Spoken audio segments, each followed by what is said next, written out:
तो हेलो दोस्तों, फिर से आप लोगों का आज के क्लासेस में स्वागत है। आप लोगों का FA1 एग्जाम जो होने वाला है कॉलेज में, उस FA1 में आप लोगों का 2 मार्क और 3 मार्क का क्वेश्चन आने वाला है। इसीलिए आप लोगों का डिमांड से 2 मार्क का क्वेश्चन और 3 मार्क का क्वेश्चन आपको बताया जा रहा है बोर्ड में, ठीक है। तो ध्यान दीजिएगा, आप समझ कर भी एग्जाम में बना के दे सकते हैं। इसलिए आप लोग के अकॉर्डिंग यहाँ पे 2 मार्क का क्वेश्चन को डिस्कशन किया जा रहा है, उसके बाद नेक्स्ट क्लास में 3 मार्क का क्वेश्चन को डिस्कशन किया जाएगा। आपको कैसा लग रहा है क्लास या कैसा समझ में आ रहा है, इसके अकॉर्डिंग आप लोग क्या करेंगे, इसमें आप कमेंट कर सकते हैं कि हाँ सर मुझे 2 मार्क का समझ में आ रहा है, 3 मार्क का भी बताइए। जस्ट आपको लुक करना, समझना, देखना, 10-15 मिनट का वीडियो रहेगा, आपको देखिए, समझिए और एग्जाम में बना के भी ले सकिए। इसलिए आप लोग एक-एक करके समझाया जा रहा है। तो 2 मार्क का क्वेश्चन अब आपके सामने बोर्ड में बताया जा रहा है, ध्यान दीजिएगा, ठीक है। पहला क्वेश्चन हम लोग किस में जा रहे हैं, यूनिट 1 से शुरू से बता रहा है, आपको स्टार्टिंग से बताया जा रहा है पॉलिटिकल्स में। तो ये हम लोग का पॉलिटिकल सब्जेक्ट है, पॉलिटिकल सब्जेक्ट है। पॉलिटिकल सब्जेक्ट का यूनिट 1 हम लोग जा रहे हैं। यूनिट 1 का जो 2 मार्क का क्वेश्चन है वो आपको डिस्कशन किया जा रहा है। पहले आपका 10 सबसे इंपॉर्टेंट क्वेश्चन बताया जाएगा, 10 सबसे इंपॉर्टेंट क्वेश्चन बताया जाएगा, ठीक है। आप इसको पढ़ के एग्जाम में जा सकते हैं, इसमें से क्वेश्चन आपका 100% आएगा। ध्यान दीजिएगा, 2 मार्क का क्वेश्चन बताया जा रहा है। पहला क्वेश्चन आपका what is yellow journalism. Yellow journalism क्या होता है, पहला यूनिट का पहला क्वेश्चन जो इंपॉर्टेंट क्वेश्चन है। तो देखिए आपका आंसर लिखा गया है कि in democracy newspaper play very important role. कि डेमोक्रेसी तो आप लोग पढ़े होंगे ना, डेमोक्रेसी कंट्री में न्यूज़पेपर जो होते हैं बहुत इंपॉर्टेंट रोल निभाते हैं। न्यूज़पेपर का सबसे इंपॉर्टेंट रोल रहता है। तो बताया जा रहा है in democracy newspaper play very important role when any newspaper act in a partial manner it is called journalism। क्या बताया गया है कि when any newspaper कोई भी न्यूज़पेपर अपना एक अहम रोल अदा करता है, पार्शियल मैनर एक इंपॉर्टेंट रोल बताता है, उसको ही येलो जर्नलिज्म कहा गया है। उसको ही येलो जर्नलिज्म कहा। किसे, जब एक न्यूज़पेपर सबसे इंपॉर्टेंट रोल बताता है अपना या रोल अदा करता है, उसे ही येलो जर्नलिज्म कहा गया है। To save democracy journalist should be truthful. अगर आपको डेमोक्रेसी को सेव करना है तो आपका जर्नलिस्ट ट्रूथफुल होना चाहिए, सच्चाई होना चाहिए, अच्छा होना चाहिए, गलत नहीं होना चाहिए। इसलिए आपका जर्नलिस्ट ट्रूथफुल होगा तो ही आपका डेमोक्रेसी सेव होगा। ये हमारा 2 मार्क का क्वेश्चन है। आपको 2 बिट लिखना है, एक बिट यहाँ तक जाएगा और दूसरा बिट यहाँ तक जाएगा। बस जो छोटा सा 2 सेंटेंस में आंसर है, 2 मार्क के लिए आएगा, 2 मार्क के लिए परफेक्ट है, आप इसको लिख सकते हैं। दूसरा क्वेश्चन है what is rule of law. Rule of law क्या होता है, रूल ऑफ लॉ किसे कहेंगे हम। In democracy, rule of law is the rule of. In democracy, rule of law is the real law. बता कि डेमोक्रेसी में रूल ऑफ लॉ जो होता है उसको ही रियल लॉ माना जाता है। डेमोक्रेसी कंट्री में आप अपने से लॉ नहीं बना सकते हैं, आपको गवर्नमेंट का लॉ को मान के चलना है। इसी को ही रूल ऑफ लॉ कहा गया है। जहां पर गवर्नमेंट का लॉ चलता हो, आपका खुद का या हमारा लॉ नहीं चल सकता है, उसको ही हम लोग रूल ऑफ लॉ कहते हैं। In a democracy rule of law is the real law. According to it everybody is under law. देखिए खुद बोला अकॉर्डिंग टू इट, इनके अनुसार हर एक इंसान अंडर द लॉ के अंडर आते हैं। And all citizen are equal before law. हर एक नागरिक लॉ के सामने इक्वल है, लॉ के सामने इक्वल है। Discrimination among the people will spoil democracy. अगर कोई भी लोग डिस्क्रिमिनेशन करते हैं, डिस्क्रिमिनेशन का मतलब होता है वो भेदभाव, देखिए मैं लिख दे रहा हूं यहाँ पे भेदभाव। अगर कोई भी पीपल्स, कोई भी लोग भेदभाव करते हैं तो हमारा डेमोक्रेसी स्पॉइल हो जाता है। स्पॉइल मतलब खत्म या बर्बाद हो जाता है। इसीलिए रूल ऑफ लॉ का मतलब होता है according to the government law. आपको गवर्नमेंट को लॉ के अकॉर्डिंग चलना है, आप अपना लॉ नहीं बताएंगे, इसको रूल ऑफ लॉ कहा गया है। ठीक है, आपके सामने बता दिया गया है, आप इसके स्क्रीनशॉट ले सकते हैं और आप इसको लिख सकते हैं। एग्जाम में सेम यही लिखेगा, आपको मार्क मिलेगा। ओके, फिर मैं तीसरा क्वेश्चन आपको बताऊंगा। तो स्टूडेंट क्वेश्चन नंबर हमारा 3 अब देखिए। ठीक है, क्वेश्चन नंबर 3 क्या है? What is popular sovereignty? Sovereignty क्या होता है, क्या आपको पता है? सॉवरेनिटी क्या होता है? सॉवरेनिटी हम उसे कहेंगे जहां पर लोगों को पावर दिया जाए और स्टेट पावर उनके पास हो। जो गवर्नमेंट होंगे उनको देश चलाने का जो पावर होते हैं उनके हक में हो, उनके पास हो, उनको हम सॉवरेनिटी कह सकते हैं। देखिए डिफाइन किया गया है, popular sovereignty is one of the feature of a democracy. Popular sovereignty democracy का फीचर कहलाता है। पहला फीचर ही है, पहला फीचर है डेमोक्रेसी का popular sovereignty. According to it The people are ultimately sovereign in democracy।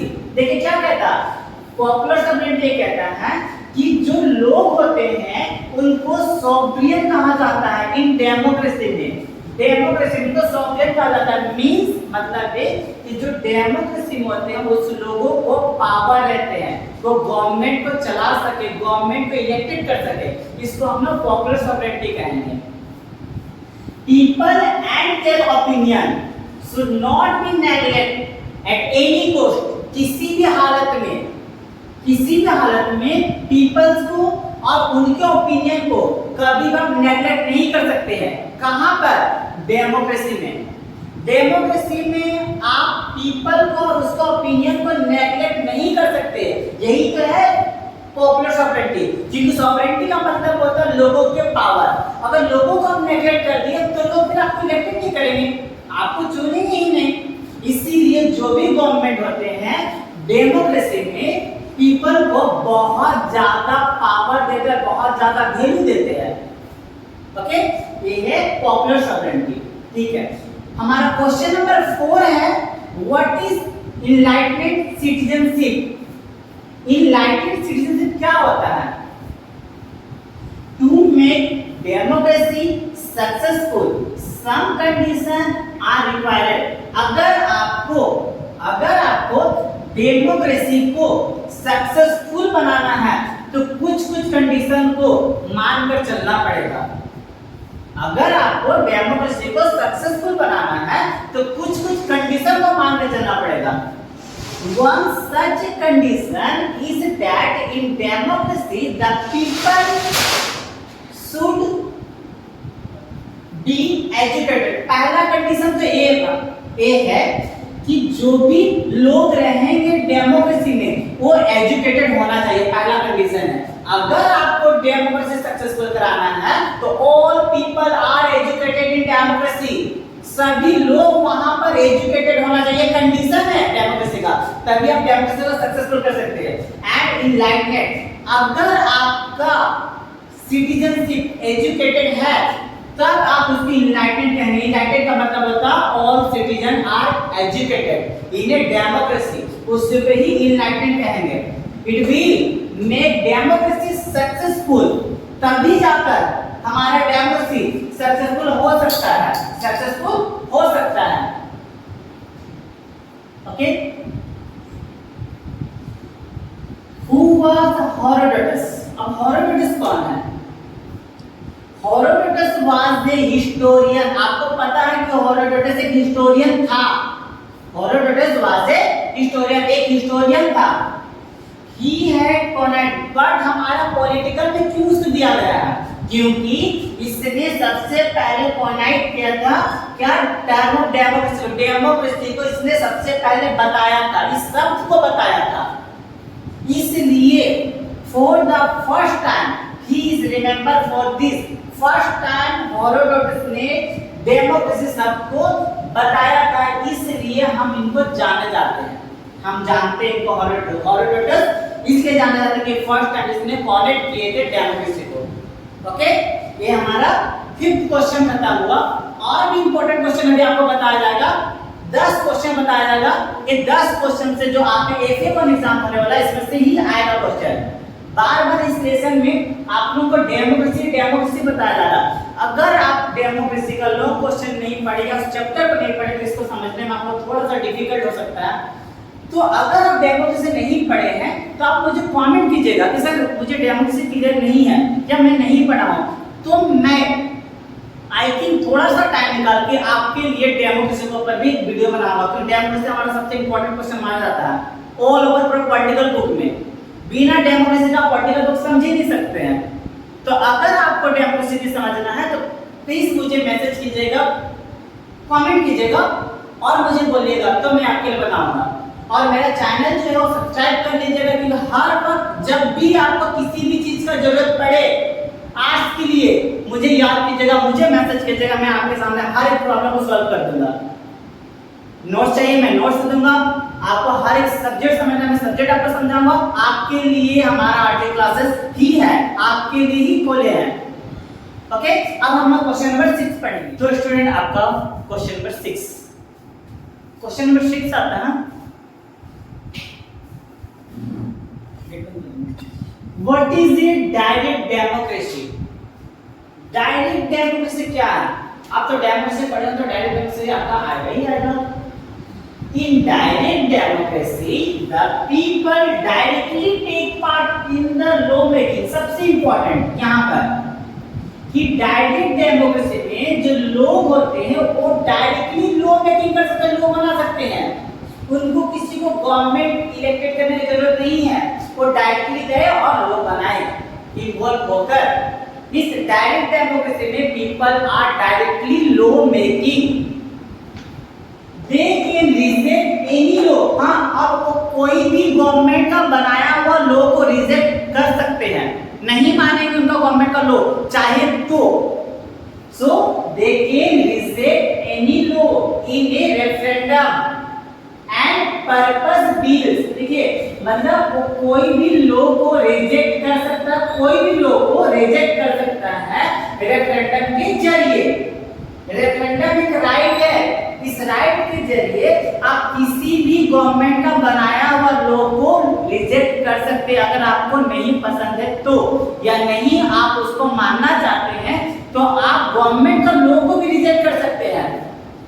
कब? जब आपको रेफरेंडम दिया जाएगा तब। उसके बाद ये बताया एंड पर्पस भी, अगर आपको बिल्स बनाना, कोई लॉ बनाना है तो फिर आप इंसेंटिव, एक राइट है, उस राइट के जरिए आप लॉ बना सकते हैं, रेफरेंडम के जरिए गवर्नमेंट का लॉ को रिजेक्ट कर सकते हैं। यही है डायरेक्ट डेमोक्रेसी। डायरेक्ट डेमोक्रेसी मतलब peoples are directly law making and reject any law and purpose new law making by the incentives. Incentive के द्वारा वो नया लॉ बना सकते हैं और रेफरेंडम के द्वारा किसी भी लॉ को रिजेक्ट कर सकते हैं। ये है डायरेक्ट डेमोक्रेसी। ओके, अब आते बाबू हमारा question number 7, what is indirect democracy. Indirect democracy क्या है? तो indirect democracy means the government format. Indirect democracy में आपको गवर्नमेंट बनाना पड़ता है। क्या बनाना पड़ता है? गवर्नमेंट बनाना पड़ता है। आप डायरेक्ट लॉ नहीं बना सकते वहां पे। वहां पर अगर आपको कोई लॉ बनाना है तो आप एक गवर्नमेंट का गठन करेंगे, गवर्नमेंट का बनाएंगे by the elected representative of the people. किसके जरिए? वहां के लोगों के जरिए गवर्नमेंट को आप इलेक्टेड करेंगे और एक गवर्नमेंट बनाएंगे, तब जाकर आप कोई लॉ बना सकते हैं या लॉ बनाने का डिमांड रख सकते हैं। It governance on the basis of public opinion. हाँ, और जो गवर्नमेंट बनेगा वो पब्लिक ओपिनियन के अकॉर्डिंग बनेगा। पब्लिक जैसा चाहेंगे वैसा गवर्नमेंट बनेगा। यह है इनडायरेक्ट डेमोक्रेसी। और डायरेक्ट डेमोक्रेसी में लोग डायरेक्टली लोग बना सकते हैं। इनडायरेक्ट डेमोक्रेसी में लोग को, पीपल्स को एक गवर्नमेंट चुनना पड़ता है। अब व्हाट इज कैंटन, ये क्या है?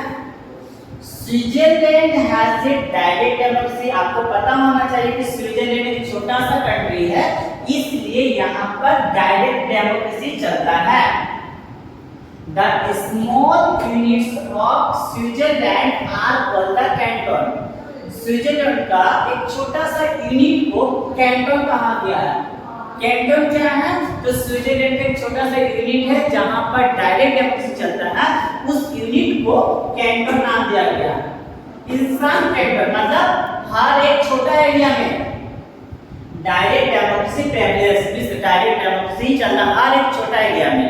ओके, तो कैंटन का मतलब होता है कि एक डेमोक्रेसी, एक डायरेक्ट डेमोक्रेसी जहां पर छोटा एरिया होता है वहां पर चलाया जाता है, उसको कैंटन कहते हैं। ओके, अब हम लोग क्वेश्चन नंबर 9 आते हैं।